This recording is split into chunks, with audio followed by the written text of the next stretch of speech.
இப்ப பாத்தீங்கன்னா நிறைய பேருக்கு வந்து உணவு சாப்பிட்டுக்கிட்டே இருக்காங்க. ஆனா என்ன மாதிரி டைம் எடுத்து அவங்க சாப்பிடுறாங்க. இப்ப காலையில பாத்தீங்கன்னா பிரேக்ஃபாஸ்ட் அவங்க சாப்பிடுற சாப்பாடு பாத்தீங்கன்னா 9 மணிக்குள்ள சாப்பிட்டாகணும். இப்ப லஞ்ச்னா பாத்தீங்கன்னா மணி 2 மணிக்குள்ள சாப்பிட்டாகணும். சோ டின்னர் எப்படி சாப்பிடணும்னு பாத்தீங்கன்னா 8 மணிக்கெல்லாம் கரெக்டா சாப்பாடு முடிச்சிடணும்.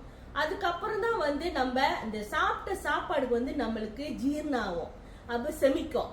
அப்ப நீங்க வந்து சாப்பிட்ட பிறகு நீங்க 2 மணி நேரம் கழிச்சு நீங்க தூங்குனாதான் உங்களுக்கு வந்து அந்த உடுப்புகள்லாம் வந்து அது ரிலாக்ஸ் பண்ற டைம்.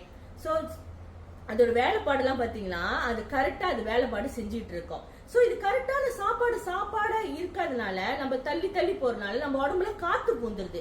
அந்த காத்து, மூச்சு பிடிப்பு, வாய்வு இந்த மாதிரிலாம் அது நடக்கிறதுனால நம்ம நேரா போய் அது எங்க அடிக்குதுன்னு பாத்தீங்கன்னா ஹார்ட் அட்டாக். இத போய் அங்க அடிக்கிறதுனால நம்மளுக்கு சீக்கிரமா மூச்சு திணறுது, ஸ்ட்ரோக் அடிக்குது. இந்த மாதிரி நிறைய பேர் சொல்லிக்கிட்டு இருக்காங்க. இந்த வாரம் பூரா இதே டாபிக் தாங்க. நிறைய பேர் வந்து திடீர்னு மரணம் அடையிறது வந்து எங்கன்னு பாத்தீங்கன்னா ஒரு வயதானவர் சொன்னாரு. அவருக்கு வந்து நம்ம சாப்பிடுற உணவு வந்து லேட்டா சாப்பிடுறோமா, கரெக்டான அந்த டைம் சாப்பிடறது இல்லையா. அதுக்கப்புறம் பாத்தீங்கன்னா உடம்புல காத்து பூந்துருது. அந்த காத்து வந்து எங்க போய் அடிக்குன்னா நேரா போய் நம்ம மார்புல போய் அடிக்கிறது, ஹார்ட் அட்டாக் ஆகுது. இதனாலதான் நம்ம கவனமா இருக்கணுங்க. கரெக்டா சாப்பிடணும், தூங்கணும், ஜஸ்ட் வந்து நிறைய தண்ணி குடிக்கணும்.